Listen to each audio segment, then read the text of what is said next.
Hello, welcome back to the Pink and Channels. 42 days after Johannes Torup was dismissed as Norwich City's head coach, the white smoke emerged from Carrow Road last night. Liam Manning officially unveiled as Norwich City's head coach. It's felt like we've been talking around this for weeks on end, but we now have official confirmation. Of course, we're going to be live for the next hour or so talking all about this, a little bit about the transfer stuff. We want your engagement, of course, so get that down below. Any questions, comments around the appointment or anything else Norwich City related, and we'll come around to those later on in the show. Paddy, I suppose first and foremost, let's get into it. Liam Manning appointed, formerly of Bristol City, got them in the top six. What do you sort of make of that appointment for Norwich City moving forwards?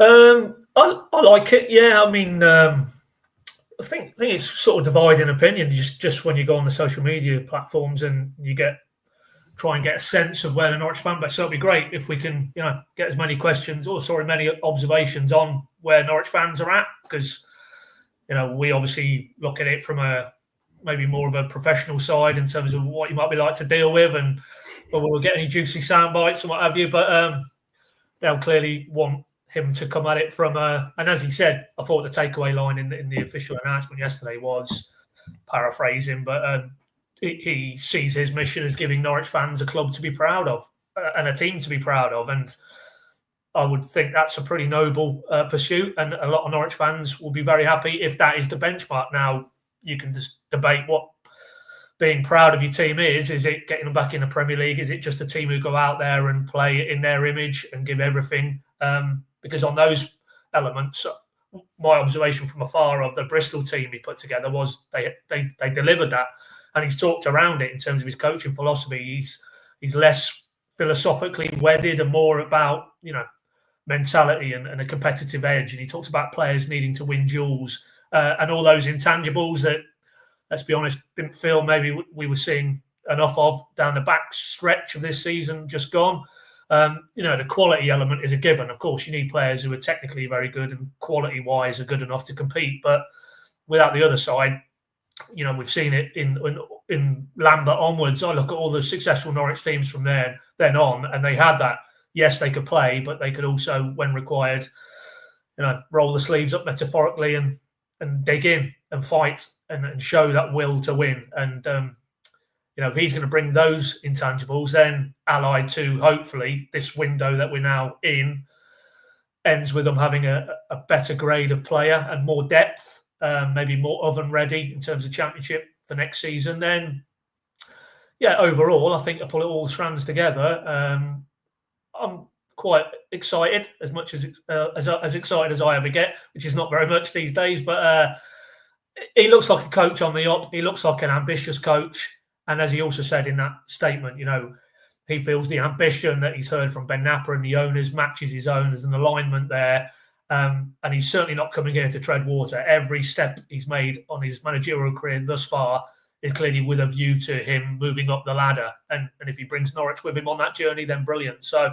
I am interested to, get the vibe from the Norwich fans. But for me, I think it's definitely one that, feels a bit less of a gamble maybe than Torup, because he comes armed with that Championship experience and the ability, as he's proven last season, to get a team who maybe wasn't the best in terms of individual quality, but he managed to coach them to the top six. And you go back to that statement, and Ben Napper talks about that from their side, they like him because, apart from anything else, he maximised the resources he had. And if he does that with Norwich, then let's hope some good times ahead. Indeed, yeah. A few people in the comments already feeling quite optimistic.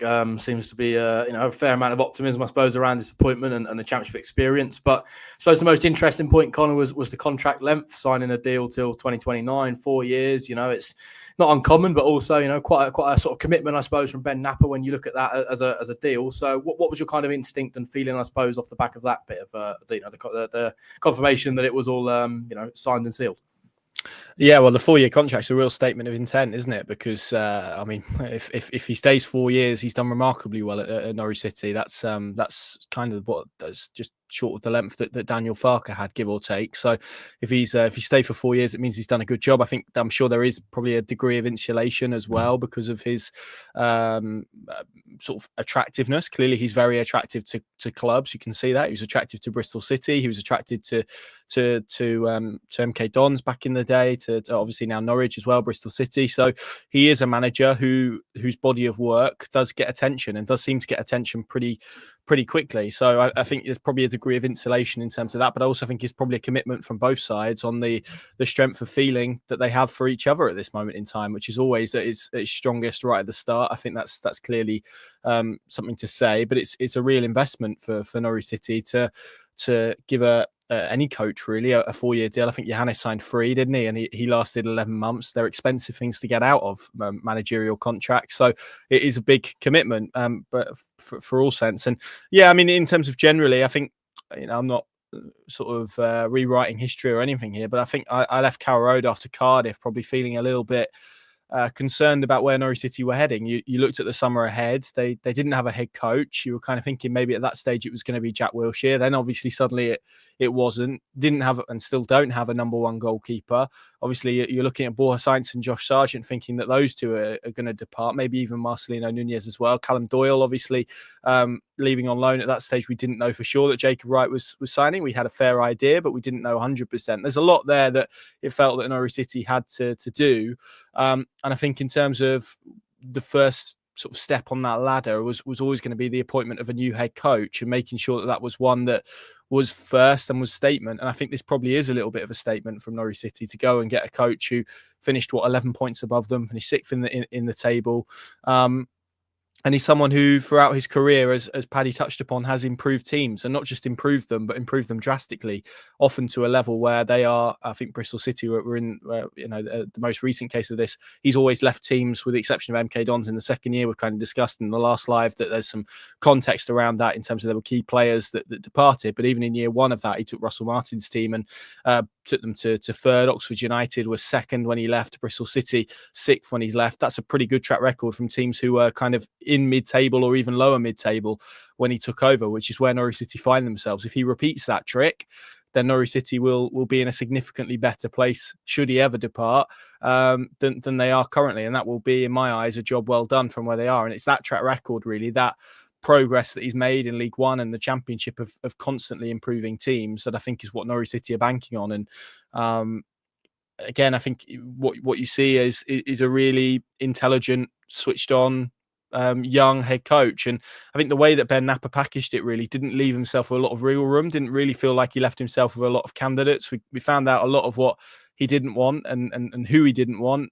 Didn't want Wagner, didn't want Torup by the end, definitely didn't want Jack Wilshere. So kind of in this sort of weird position where they wanted somebody who had championship experience, but probably wasn't one of those who had maybe too much of it, or was at the wrong end, or I say wrong end, who was maybe a little bit more kind of well-versed, had a certain style of play, and was capable probably of taking teams up a notch. And when you do that, you rule out a lot of candidates, and it really leaves you probably with maybe Russell Martin potentially, but probably more notably Liam Manning. So of the pool of candidates, particularly domestically, I think he's probably the best that they could have got. And I think the fact that Liam Manning has seen what Norwich City have to offer, seen the project, seen and listened to what Ben Napper has to say, what the ownership has to say as well, and has decided ultimately that Norwich City are a better bet for championship success than Bristol City, who he finished 6th with last season. I think that should give everyone of a Norwich City persuasion some real encouragement. And I think the last point I would say is, I know there's always a willingness to kind of do Norwich down, to talk them down, to speak about the job, but this is still a very, very attractive job in championship terms. Yes, there's expectation. Yes, there are, there's big risk to it, because if it goes wrong for him, then it's a big thing. But I think this is the biggest job of his career. I don't think I'm speaking out of turn or being disrespectful to the teams that he's been at before, in terms of stature, in terms of challenge, and in terms of expectation. And we can see his track record. He's very career driven. He's very ambitious, and he will ultimately want to succeed. And as Paddy said, by doing that, hopefully he drags Norwich City up with him. So for all of those reasons, I think there's lots of reasons to feel infused about this appointment. I'm sure we'll go on to maybe some more elements. But yeah, if I was a Norwich City fan, I'd be feeling very happy and very optimistic that Liam Manning has decided to invest in Norwich City as his next career step. Yes, of course we'll get into kind of his first words as Norwich City's official head coach very shortly. There's a few questions kind of just around maybe when he'll arrive in the building. Paddy, Joe saying, what's the latest? Do we know when Mr. Manning arrives? And Harry as well saying, when's the unveiling press conference? I suppose there's two elements there, and then maybe the backroom staff, just give people a little bit of insight on the latest with that. Yeah, well, I mean, on that point of Harry's, it's going to be next Monday morning. So, that's when I think he's away this week, what I'm led to believe, or he has been part of the week away with his family. So that is the schedule, provisional at this stage, but start of next week, hopefully, if all goes to plan, then, Monday morning we'll get a chance to speak to him and hear his vision. And he can, enlighten us really and build on what he's said in the club press. I checked with the club yesterday. They haven't done as far as I'm aware, it hasn't changed. But as of yesterday, they haven't done a sit down with him as yet, video interview wise. So I don't think there'll be anything new coming from Liam Manning this side of that unveiling. Start of next week, the official one. In terms of the backroom staff, I think there was a little line in some of the Bristol media yesterday post announcement that Norwich still haven't hit the release figures for his two assistants, Chris Hogg and James Krause, compensation wise. It's an interesting one because clearly there was no debate with Manning. He had that figure. I mean, it was reported around the 800,000 mark. I think it was slightly more than that, but obviously that facilitated a relatively smooth process, given Manning was obviously receptive to a Norwich approach. You think it would be a similar process in terms of figures written into contracts, but I've heard now for a week, 2 weeks, really, maybe longer now, that Norwich aren't of a mind maybe to actually pay the compensation figure around those two individuals on the basis, and it's a reasonable assertion that whoever now takes it on from Liam Manning, is he going to want to inherit two senior coaching / assistants? No, because they'll probably reasonably expect to come in with their own staff. So if that is the case, then there's probably two individuals there at Bristol who might find that they're not part of the future at Bristol. And if that is the case, why would you pay compensation? Now, that was the position. It might have softened. They might be trying to get to a sweet spot in terms of the figures.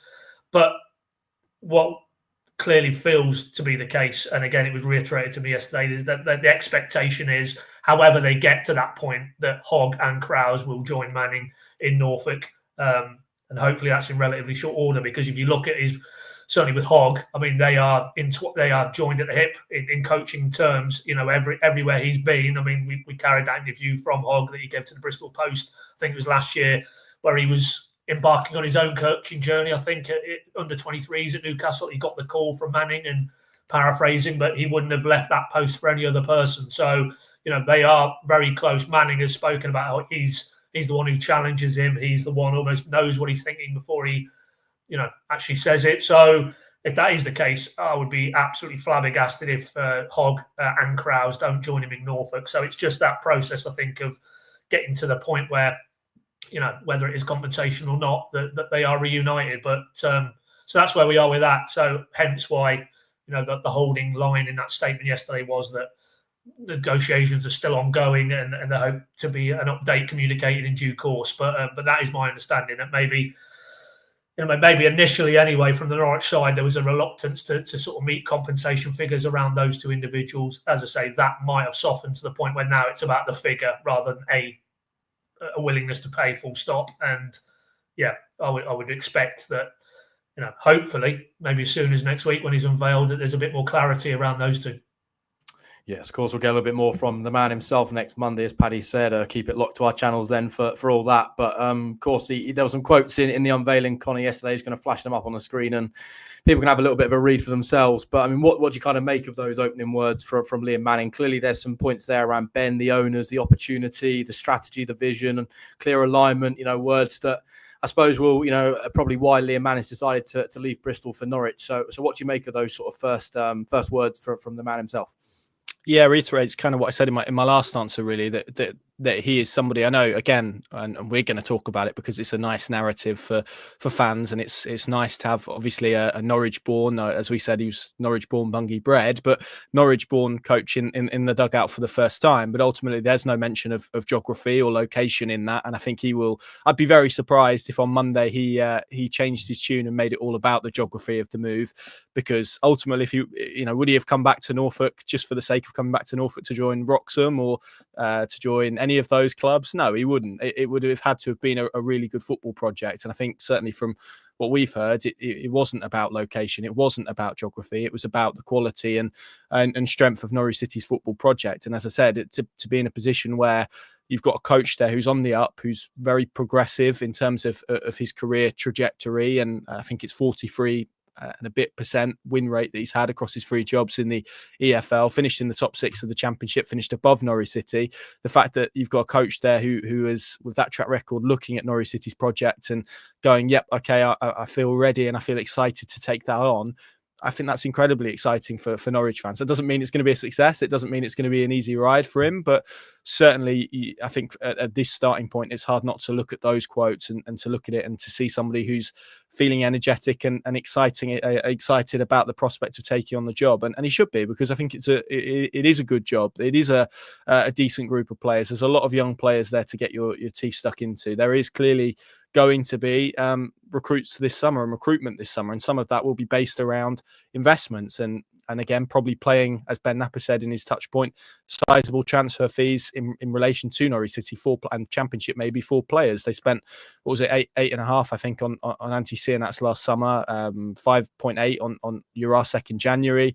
There's a track record there over the last 12 months of spending money on players that they feel are investments for the future. And I think if you're any head coach at Championship level, that is an exciting prospect to then get those talents, but also mould them. And I think what we can see about him is, and we heard it probably in the latter stages of his time at Bristol City, he clearly didn't feel like he was getting that support, or didn't feel that support was going to be forthcoming. And obviously their owner has reinforced that. So this is a football decision. It is a football standpoint that he's taken. He has viewed this job at Norwich City as being a better one, a higher chance, a higher probability of success than the one that he was in currently.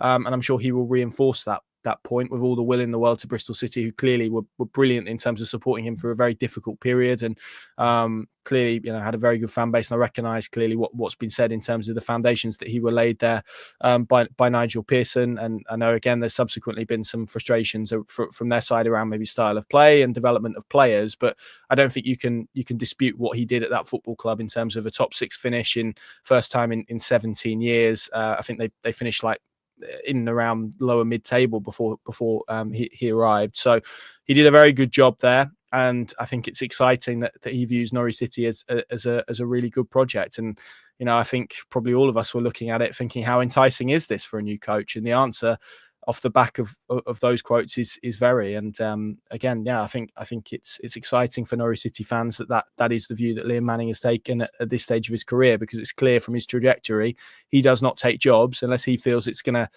progress him up as much as the club as well. And there's nothing wrong with that ambition. I think we kind of look at ambition sometimes as a bit of a dirty word in football, but I think it's a good thing that he's viewed Norwich City as that next step. So yeah, I think it's interesting, it's encouraging, and as Paddy said, I'm looking forward to kind of seeing him expand and listening to him expand on kind of those footballing reasons on Monday, when we eventually get to sit down and hear him speak for the first time as Norwich City's boss. Yes, and in that statement as well, Paddy, were some words from Ben Napper, who I think, fair to say, probably knows that this appointment he had to get right after the Torrup experiment, didn't quite go to plan. Here are his words around the appointment and maybe why he opted for Liam Manning. Again, clear lines there about ambitions matching his own. Liam knowing the league, consistently demonstrating ability to outperform resources, approach the lines of our football ideas and strategy. A lot of those sort of key words again being used by him. So, what do you sort of make of, I suppose, him and his words there on paper?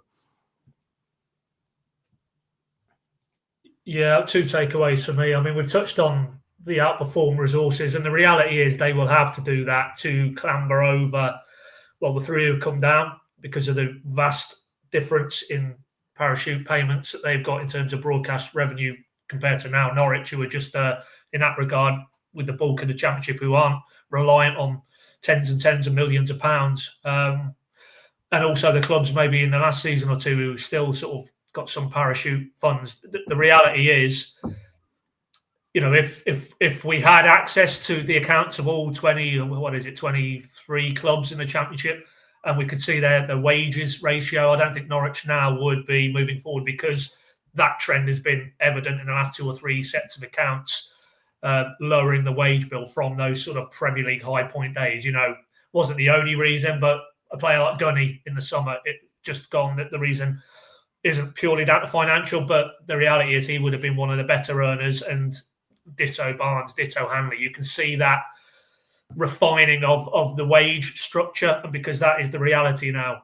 Yes, we know about Mark Attanasio and Norfolk Holdings, that there is that financial backstop, but it's still very much about a self-sufficiency running through the heart of this strategy, and the importance of player trading as well. So for that reason, that is a key line for me, that they probably won't have a top 6 budget for me this coming season.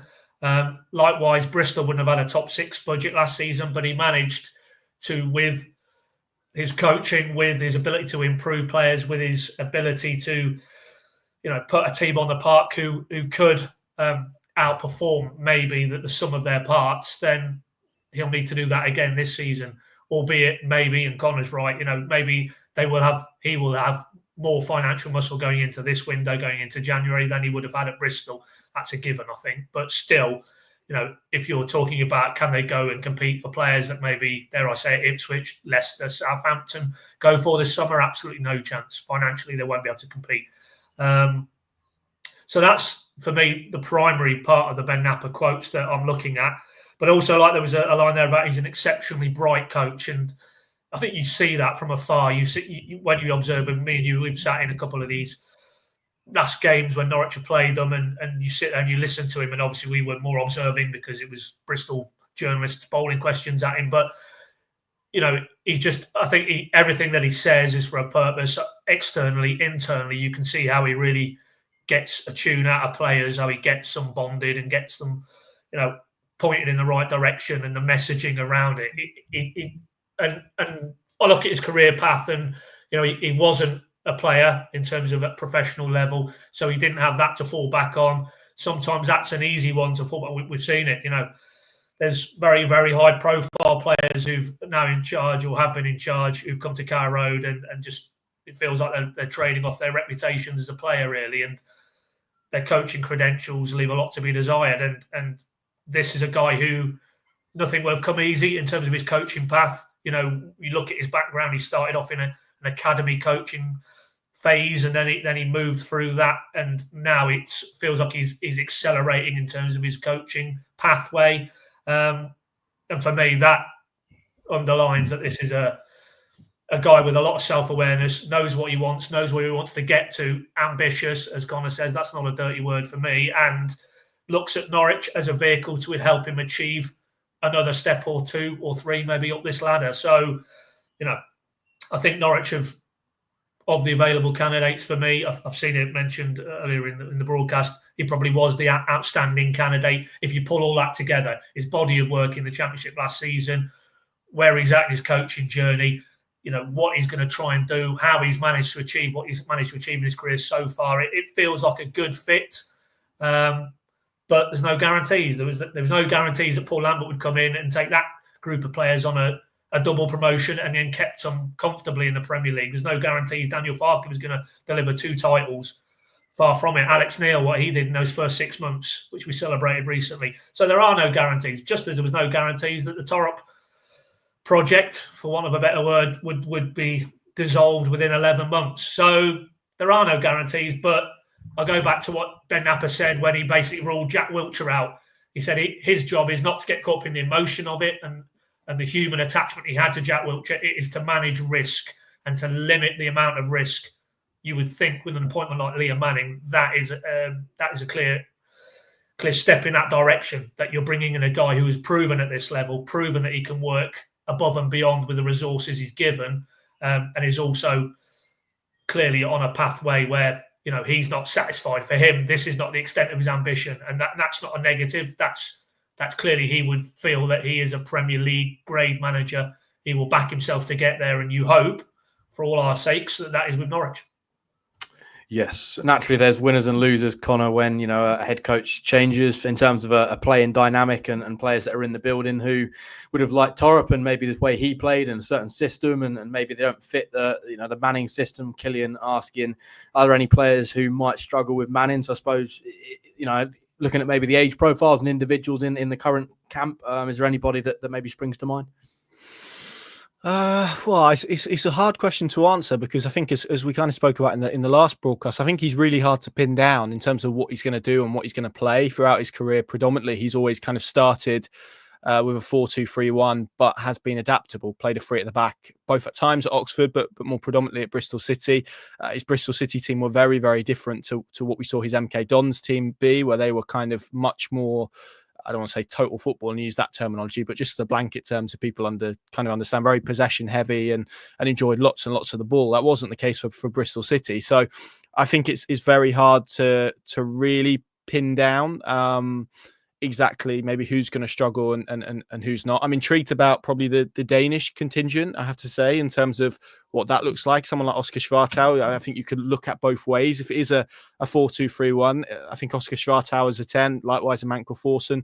They both sound like they could be quite exciting in that role in a certain brand of football. But I don't know, does he view Oscar Schwartau in the same strategic, long-term way as Johannes Hoff-Torup did? And this is what a fresh pair of eyes does to you. Does someone like Brad Hills, who I think by all accounts, if Johannes Hoff-Torup would have stuck around, probably wouldn't have had a real kind of frontline future at Norwich City. Does that now change? Does he now come back into the fold? So I think at this early stage, it's very difficult, particularly when we're not looking, as we were with Johannes last year, where you kind of looked at him with a 4-3-3 and you thought, okay, it feels like somebody like Jack Stacey might struggle in that system, for example. I think he is much more about trying to get players into positions that suit them rather than trying to crowbar players into a certain type of system. So I think that's a really difficult question to answer at this stage.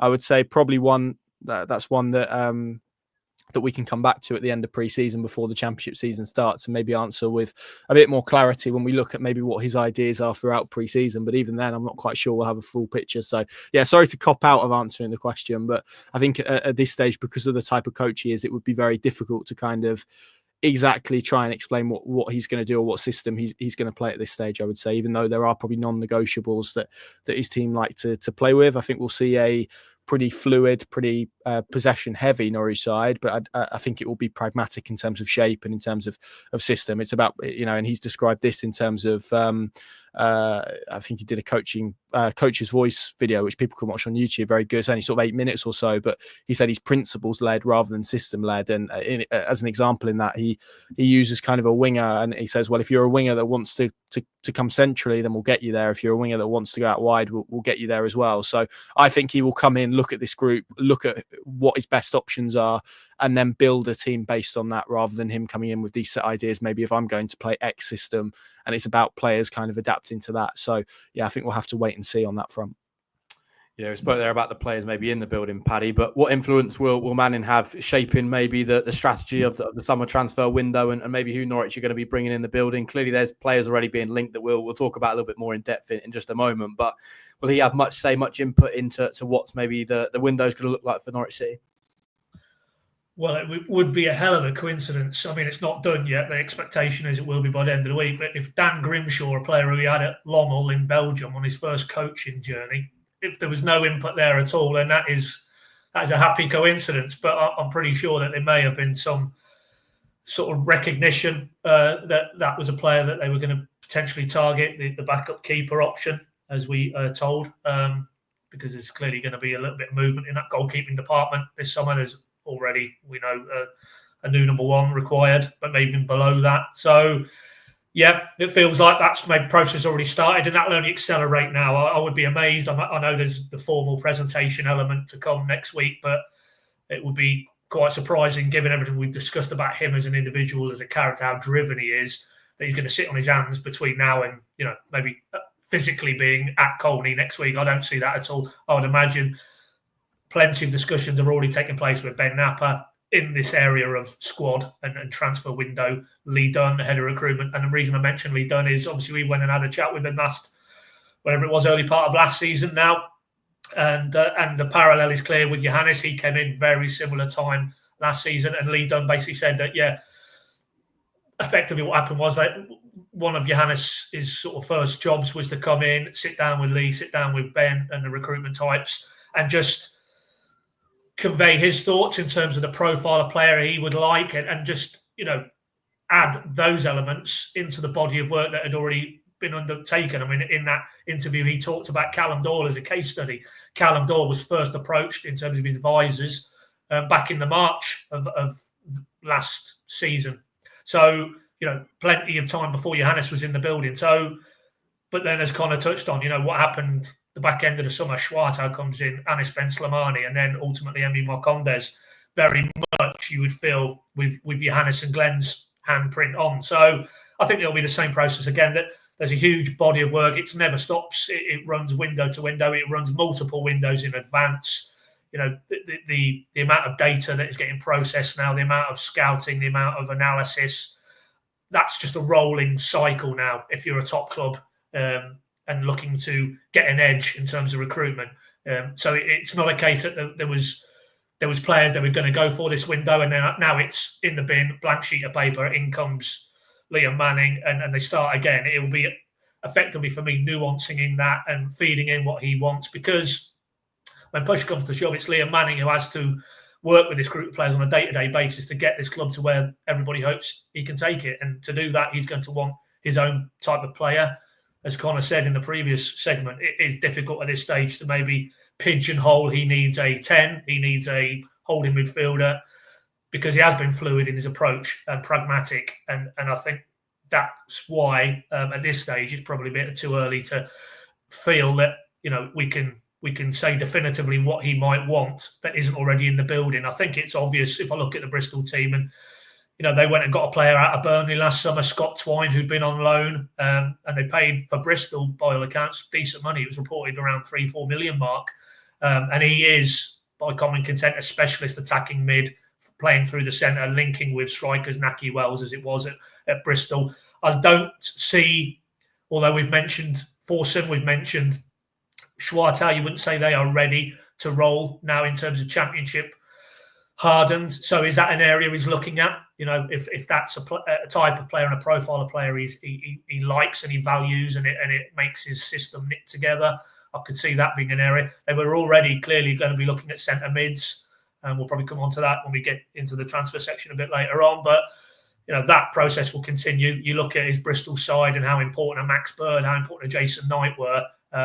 Again, I don't see like for likes in this current group of Norwich players he inherits. That for me is an area, and we know they need to do things in terms of defensively and goalkeeper wise. So you can start to see the elements, but does it mean they pivot completely? Absolutely not, because again, go back to Ben Napper post-season media round. He said in the area of recruitment, that strategy continues irrespective of who is in charge in terms of sporting director, who's in charge of head coach. Those are interchangeable elements, but the type of player they look for, what they're trying to do, the player trading model, all of that is set, and it's just finding the decision makers to work within those parameters, and that's why I think Liam touched on in his statement, didn't he, that that he likes the idea of working and developing young players. I know there seems to have been in certain quarters a pushback that isn't really borne out by evidence at Bristol, but that's a mid to longer term process, isn't it? So I'll be interested to get his thoughts on that aspect next week in terms of where is he at with young players? How much does he value them? How keen is he to fast track them? How do you get that balance right? Because I think we'd all agree that, and his hand was forced to a degree at times last season with the injuries, but the balance was wrong in terms of it was far too much tilted towards rawness and inexperience. And, for a team and a club and a squad who are going to be measured by top six, the balance needs to come back the other way, I think. And that's why it feels to me that, while yes, they will still look within the player trading model for young players that they can develop and then resell, I think it's going to be a bit more of a championship ready, championship proven type players that are, with Liam Manning in the building, they're going to look to try and source this summer. Yes, Bristol City fans saying that the academy pathway is stalled at every EFL club he's been at. So I suppose, but Norwich maybe looking at their Cat 1 academy and sort of a natural expectation to play youth players. Maybe there's a little bit more emphasis on that, Connor. Yeah, and I think look, that's a fair point. You can't that David's made. You cannot reject what kind of the stats are around him bringing through academy players. I know someone like Nigel Pearson did that excellently at Bristol City and kind of built the team, or is credited maybe with building the team that Manning kind of improved. But I think what is indisputable probably within that is the development of those players in that team, both as a collective and individuals. Jason Knight probably as an example at the moment, who was talking about him 12 months ago, and he's now being linked with the Premier League. I know him and Max Bird were very highly rated at Derby, made the move to Bristol City, and took a little bit of time to get going, but it was under him they played their best football. Oxford likewise. So look at his track record of what he did at MK Dons in terms of some of those players, again, who are very highly rated, but that he kicked on. And that's kind of where Norwich are at the moment. They've got a group that many feel, and Ben Napper certainly feels, is highly rated, is full of talent. It's just about getting a coach now to, as a collective and individuals, to push that higher up. I mean, at Lommel, he played, I think, the average age, and clearly that is a club that's very focused on youth and whatnot, but it was about 23.5, I think, the youngest team that he played. I mean, his Bristol City team wasn't old. It had Naki Wells in it and others, but you look at the age group and they were kind of mid to low 20s for a lot of it. So, yeah, I think it's probably a fair point about academy pathways. Equally, maybe this is where he will push back. Was the academy at any of those clubs strong enough to push players through? Because it's one thing doing it, but you've got to have the quality to do it, and you've got to have quality options who are ready to take that step up. It can't just be about token kind of push-ups, because ultimately they don't last for very long. And of course, there is an element about winning now. And as Paddy said, that's something that really probably he's not been in a job long enough to do. And at Norwich, you feel like at the moment there probably are more options on the periphery of that academy. Take a Gabe Forsyth, a Lucian Mahovo. These are players who have taken that step up and look like they were about to. So yeah, I know there's been in particular around Morrison and maybe the fact he didn't use him, but again, ultimately he will come in and he will judge the players, and if it's the same with any coach really, if they are good enough, if he believes they are ready to play and give him the best chance of winning football matches, they will play games. And it's then up to the academy staff and up for Norwich City's development process to push players up who are ready to do that, who are ready to impact things at championship level. If you're getting constant players through the academy, that means you're producing players that are good enough to take that step up. You can't just embed players for the sake of ticking a box around academy talent. They have to be ready. They have to be talented enough. Norwich would back themselves, I think, in that area. They've got a Category 1 academy. Someone from a Bristol City perspective will have to obviously step in and see if that's the case down there, because I must admit I don't know the answer to that off the top of my head. But it may be the case that in his view he hasn't had the quality of player to give that sort of debut to. So again, it's up for him to answer those. I'm sure Paddy will put some of that to him next week, and it's going to be interesting to see how he responds. But ultimately, there you go. So he's kind of stepping up in terms of academy as well, and it's going to be interesting to see whether he takes that on, because ultimately, I'm sure if you're Ben Napper, a prerequisite really of getting the Norwich City job is that you not just play young players, because it's easy to do that, but you've got to play them, you've got to develop them, and you've got to win. Because we saw that with Johannes Torup last season. He didn't do enough winning for all of the good that he did in terms of creating pathways for a lot of those young players. So, yeah, it's going to be interesting. Norwich have a young squad. I'd be shocked if it wasn't slightly younger by the time the transfer window ended. So he may not have a choice ultimately. Yes, and before we talk transfers, Paddy, just intrigued maybe to get your thoughts on how Manning builds that relationship, I suppose, with the Norwich City fan base. Clearly got the Norfolk ties and the Norwich links, in terms of his younger life, and came through the academy here up at a young age as well. But you maybe look at some of the recent head coaches. I'm thinking David Wagner, Dean Smith. They didn't really quite build that sort of relationship that Daniel Farke had with the Norwich City fan base that led to so much success. So how does Liam Manning maybe try and encapsulate a bit of what Daniel Farke had, I suppose? Oh, that's a high bar, Adam. Yeah, in terms of the relationship, the interpersonal kind of. Not seen enough of how he's carried himself, sort of at Bristol, and how he's interacted with the Bristol fan base. If we've, I think we've got a few Robins on here, so maybe they can chip in. But so only in a very small sample, I don't get the sense that he's going to be doing the old olays in front of the Barclay at the end of every game. He doesn't strike me as one of those demonstrative type of characters. But you know what he is. I mean, he's obviously got that's true about Torrup as well. But I mean, what he's got, and I agree with Connor from what we're led to believe. I don't think he'll be trading on the. I'm from Norwich. I was born in Norwich. I was raised in Bongi. I don't think that will be anything you'll hear him talk about or hype up. But that is a nice segue into maybe somebody from this neck of the woods who's now in charge of your football club.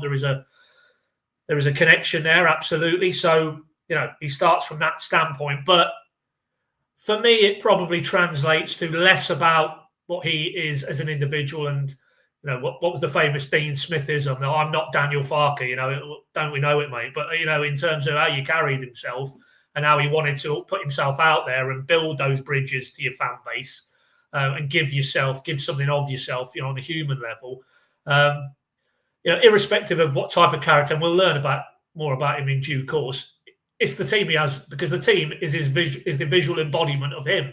For me, that Paul. I keep going back to Paul Lambert on this broadcast today, but that team would run themselves into the ground. They would go to the nth degree. They would, teams who maybe people felt had more quality than them. It didn't matter. They took them on. They fronted up. So they were willing to go toe to toe. They were fearless. They didn't respect. They had a healthy disrespect for reputations. Certainly when they got to the Premier League level, and that was very much clear in how that group for those 2-3 seasons played.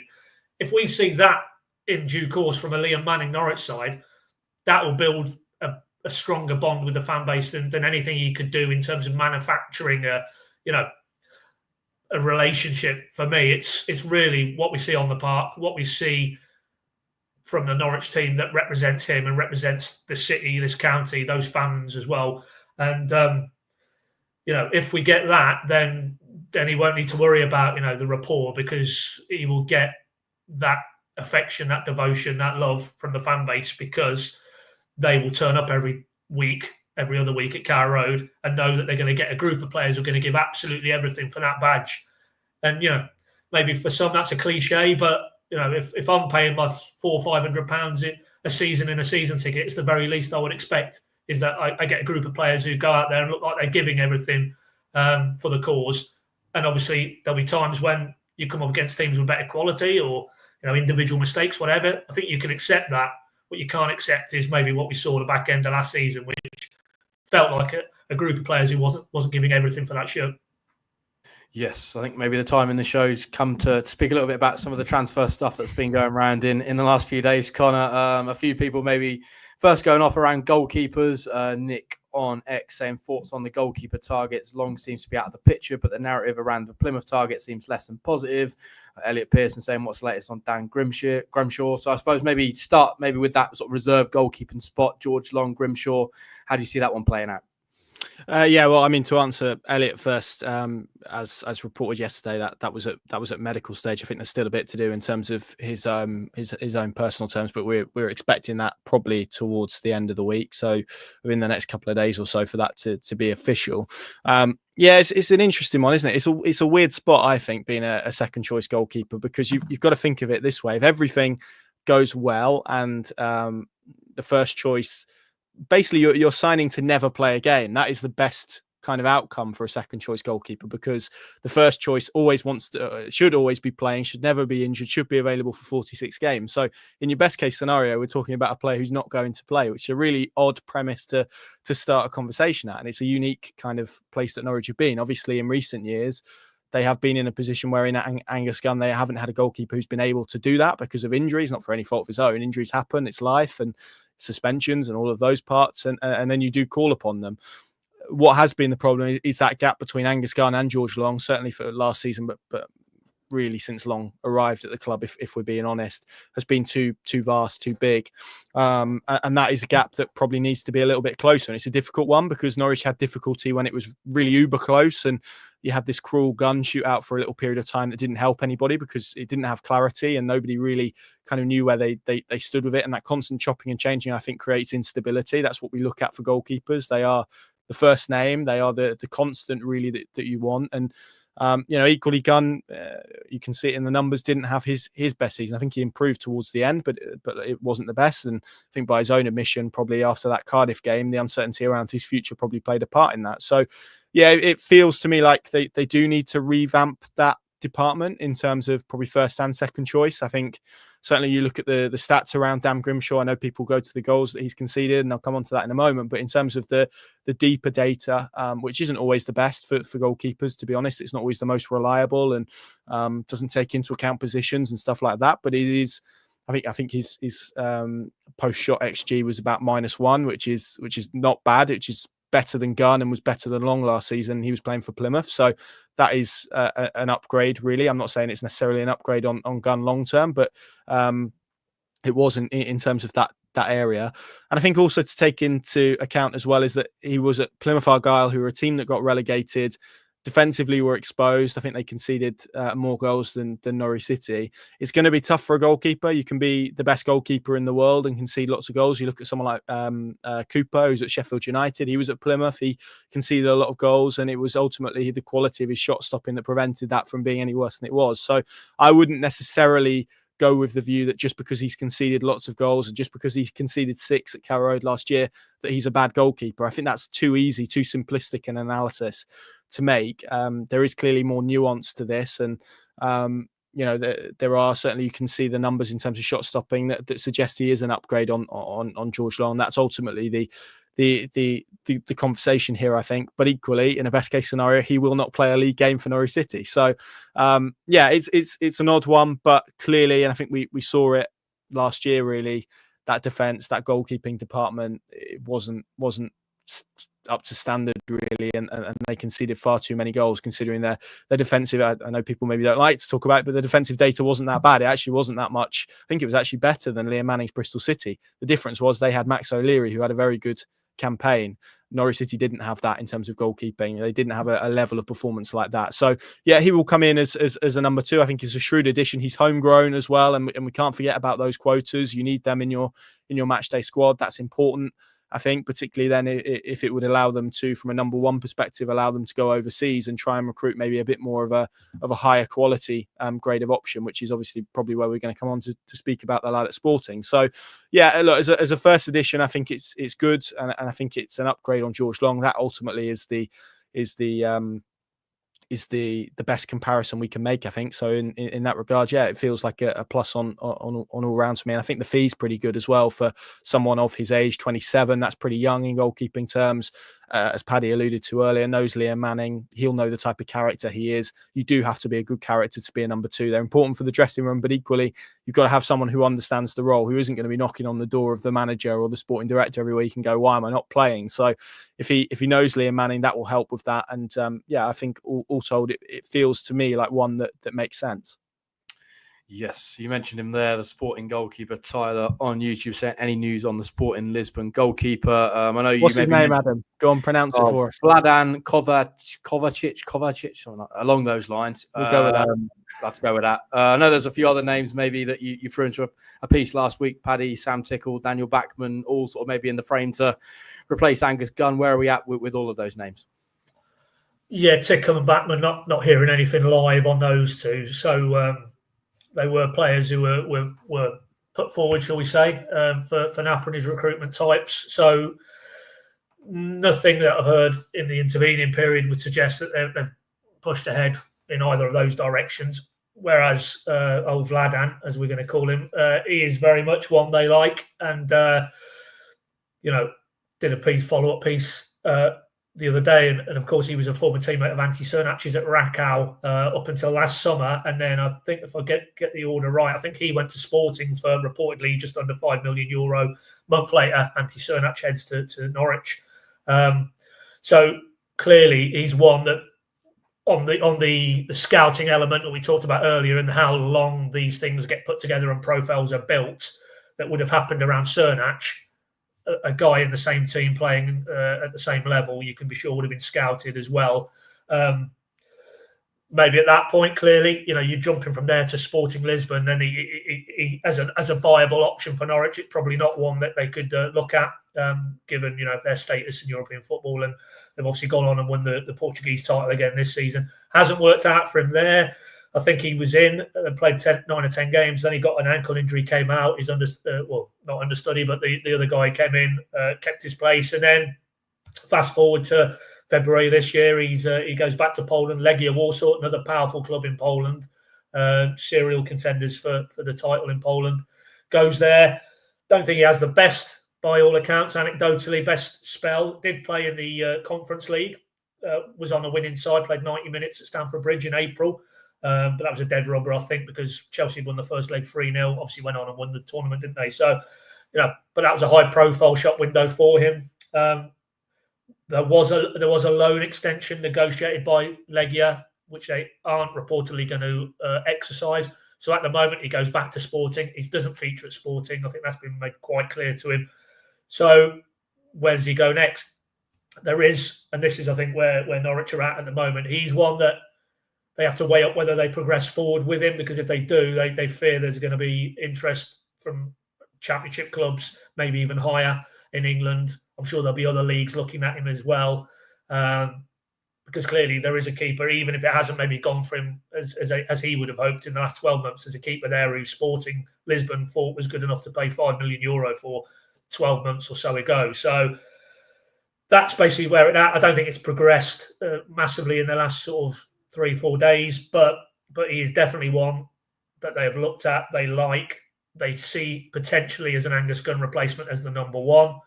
But they have to now, I guess, make the final decision. And this might be where Manning comes in, because clearly that is a decision that he would want to have oversight on and really have an input in, because, as Connor rightly says, Max O'Leary was an absolutely integral part of that Bristol team that got him into the top 6 last season. It's a crucial position.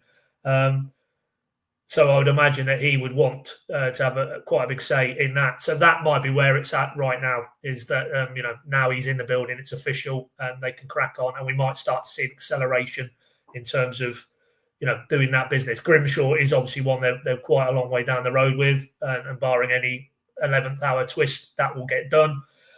But they've obviously only gone looking down, and it's the 4th today. They've only got to the 10th of June before this first window of the summer closes and then reopens. So probably feels unrealistic at this stage that maybe they do a number one at this stage between now and, 6-7 days later.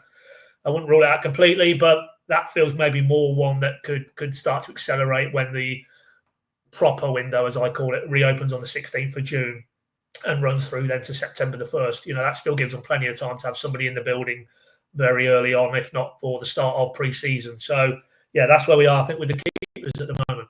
Yeah, I'm going to bounce straight back to you, Paddy, because before we maybe talk about some outgoings, clearly there's a lot of people that have read the Pink and Plus newsletter this morning and are intrigued by a Premier League midfielder that you might have mentioned. Nick Deal saying, is the mystery centre midfielder a permanent or a loan signing? Sam Hardy saying, any idea on the Premier League midfielder you mentioned, Paddy? So maybe just want to elaborate a little bit on that. Well, we can do that. Yeah, sadly, I'm going to disappoint, because we've obviously been into the club subsequently. Very helpful as always. And Alex Matos was the player we was referring to, formerly of the parish. Chelsea is where he's at the minute. There's the Premier League line. And basically where we're at with that is that he's not one that Norwich are going to progress on. So sadly, we're going to have to put a line through him. Backstory there, I think there was a sense in the January window, there was some dialogue. And there has been subsequently, interestingly, sort of almost been communicated to us as well, that maybe Manning looked at him when he was at Bristol in the January. And what happened was he went off to Oxford, played 20 games there. I think he played against Norwich at the Carrow Road game, actually. Centre midfielder, 20 years of age, English qualified in terms of the homegrown element. I think reading between the lines, it was getting pushed more from the Matos camp rather than the Norwich camp. And whether there was, a sense that maybe one side of the equation were looking for maybe a permanent deal and the other for a loan. But the bottom line is that is not one they're going to be progressing on.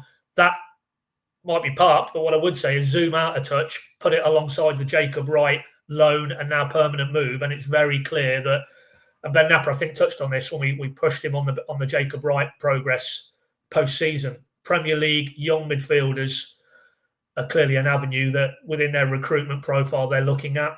And would I be surprised if they don't go down that route between now and the end of the summer? Possibly more so on the loan aspect, as they did with Jacob Wright initially.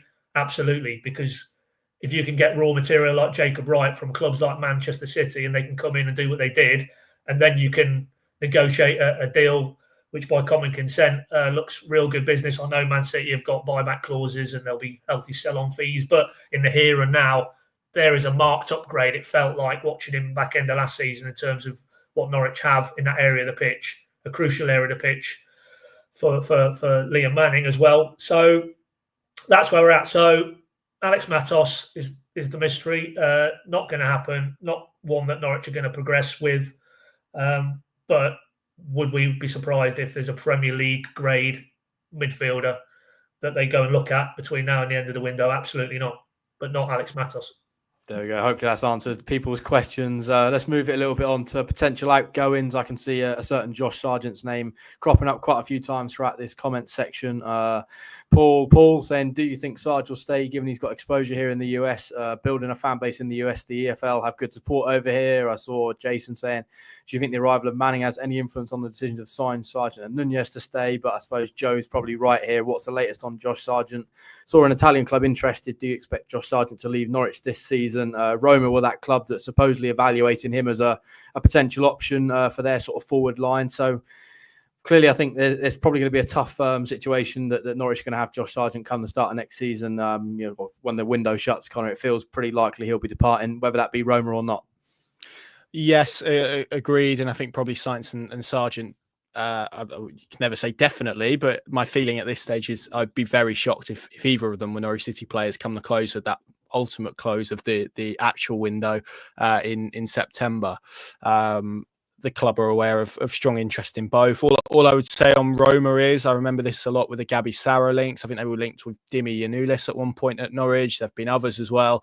And I don't think that it's ever really formalised into actually money being put on the table. And I think there is not an issue with cash, that's the wrong terms, but I would wonder whether they could get to the levels that Norwich City would want in terms of Josh Sargent. There's interest from elsewhere. I think you can throw Germany in, you can throw the Premier League in. We know there was MLS interest and very strong MLS interest. I think if Senati would have been able to agree a fee with Norwich last season, he would have gone. So there clearly is interest from stateside. That would be an appealing option because obviously there's a home World Cup next summer now, and he's just been left out of the US squad. So he will feel, and this is where I think sometimes you have to put yourself in the players' shoes at times. From a Norwich perspective, of course, would Norwich City love to keep Josh Sargent?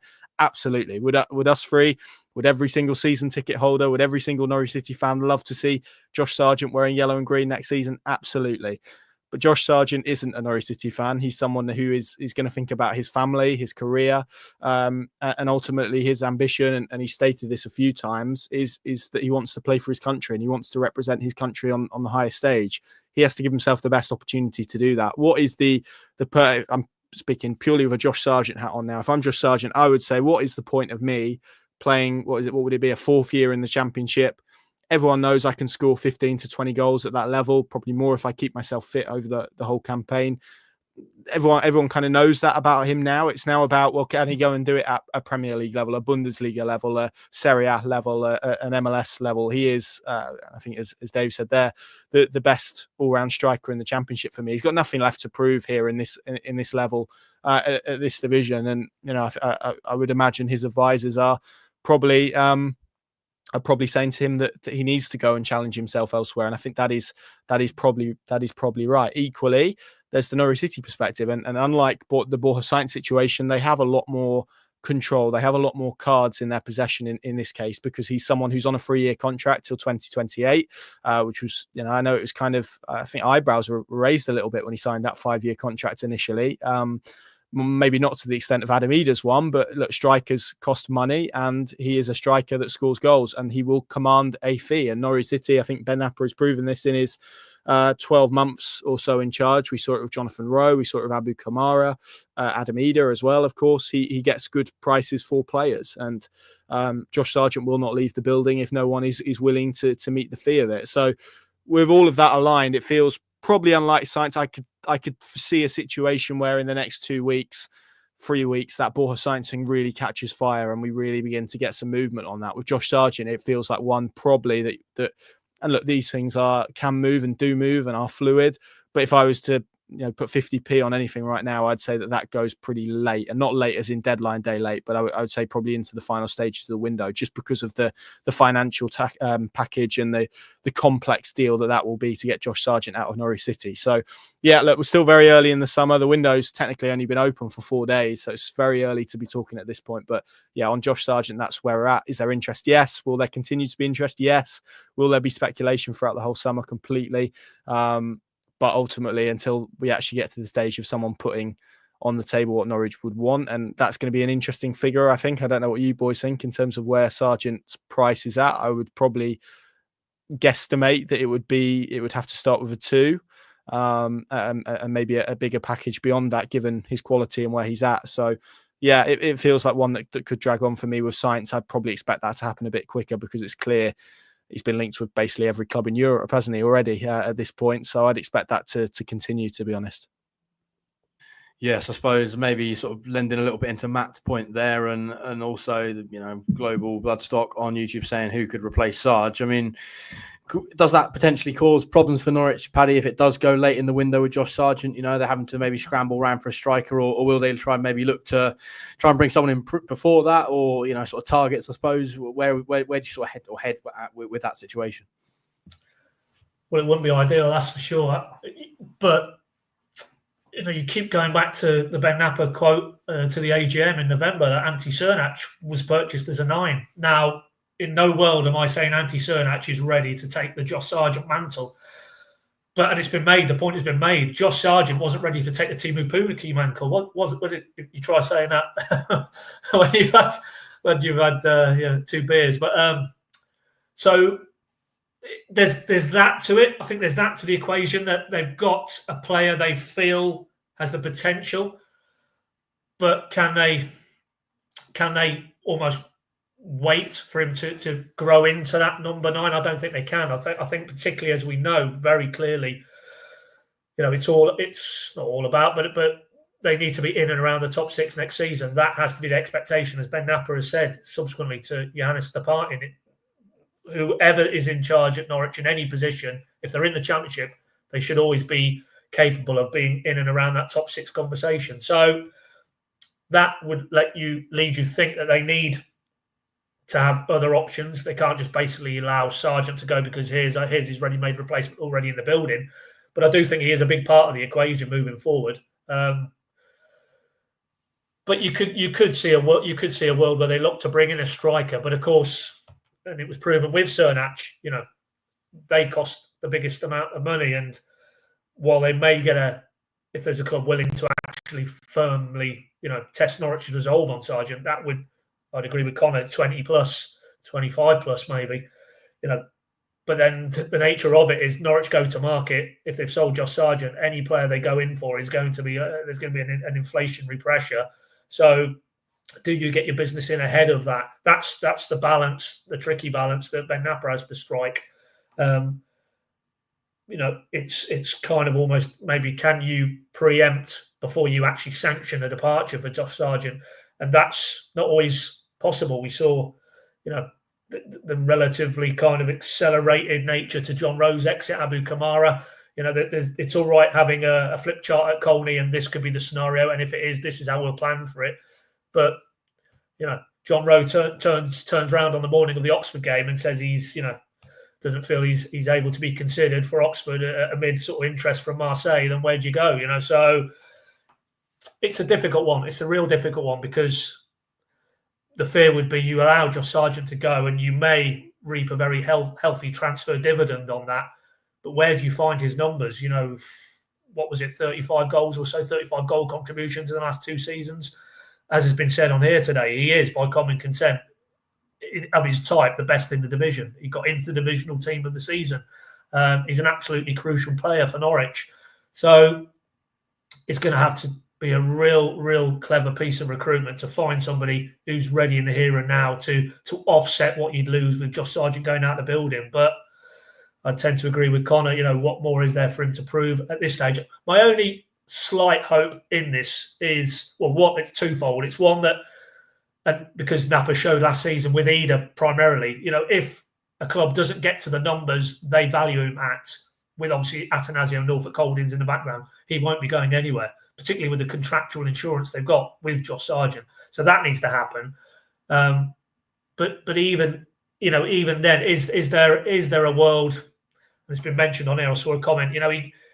He clearly won't agitate for a move. We saw that, how he was quick to clarify those comments when he was away on international duty about, I will probably have options. I probably will have a decision to make with my family this summer. That's just stating the obvious based on what he's done in the Championship in the last 2 seasons. I don't think we will get an Adam Ida, a John Rowe, an Abu Kamara situation where, he puts himself so far offside, there's only one course of action. So is there a world where, not quite to the Emi Buendia scale of give us another season, Emi, and then we'll let you willingly go, could you get to give us till January? Give us 6 months working with Liam Manning, and then we'll reassess. And obviously, our word is our bond. If interest comes in, we will facilitate that. And he's still then, in terms of the World Cup dimension, he's still got a 6-month run at it. I don't think that scenario will play out, but if I'm going to cling to anything optimistically in terms of Josh Sargent still in a Norwich shirt next season, that's the only scenario I can see. I don't see a world where they get another full season of football out of him, because I just think surely if there was that level of interest from the MLS last summer, off top of what he's done this season, he's put himself firmly again in the front rank for clubs looking around for that type of striker. And there's not many of them about. Jack Wilshere alluded to it, didn't he? Torop himself talked about it. You look at what Josh Sargent is, and you can see why and I'm not, again, putting him in the same bracket, but players like Gyökeres and what they're going to go for this summer, that type of striker, Lewandowski and Kane, more seasoned, more experienced at the other end of the scale in terms of their careers now, albeit. But he's a quite priceless commodity. And yes, there are those question marks because he didn't do it for Norwich in the Premier League. Can he step up? Can he do what he's doing at Championship level, at the higher level?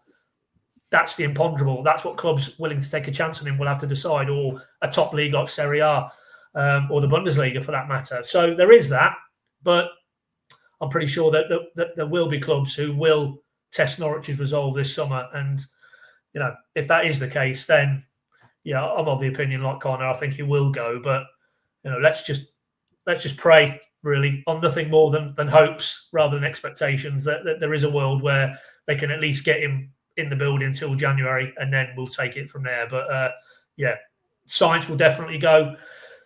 Sargent will probably go. Nunes, not sure about him. I can see both scenarios playing out with him, really. And again, that might just come down to the lack of interest at the levels Norwich would do business. But also, and he's proven it, I thought this season just gone particularly, for what he offers in the Championship, you're going to be hard-pressed to find a player who could do what he does. For the levels of finance that Norwich probably would be able to go and spend. So, maybe, and obviously factored into that is what Nunes wants in his camp, and they might feel it's time for them to, they'll have seen what Gabby Zara's gone on and done in his career, and now he's getting linked with Man City, of all clubs. So, again, as always, it's a 3-pronged equation. It's what the player in his camp want, Norwich, and a potential suitor. So if that aligns, then maybe we'll see Nunes go as well. But it will be a hell of a blow to lose all three, just in the purely narrower focus of Liam Manning trying to build a squad that's good enough in one window to compete for the top 6. Yes, a few people maybe mentioning that. Rob saying, afternoon, lads, assuming we flogged the big 3 this summer.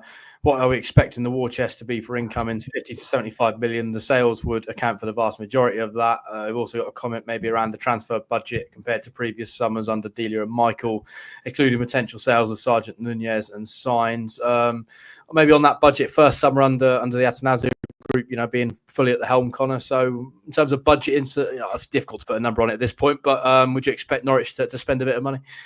Good use of the word war chest there as well. Not used enough. As I said earlier, I think there's a proven track record there that on the right targets, on the right profile of player, that they are willing to invest, and they are willing to go and pay what we would associate with Norwich City as being a very good transfer fee. Anti seeing that, say £8.5 million. How many Championship clubs have the will or the capability to go and spend that money on a player beyond the parachute teams? It's very little, to be honest. So the fact Norwich have that power again, we sort of going full circle here. That would have been a reason, not the reason, but a reason why Liam Manning would have viewed Norwich City as a more attractive proposition at this stage. So, of course, if Ben Napper can present those players to Mark Attanasio and his group, and they get sufficient backing to go and do a deal of that order, then absolutely, I could see one, maybe two of those this summer, depending on the size of it. But again, the truth is, we're never quite sure, and you never quite know exactly what those figures are. I would agree with Paddy. I wouldn't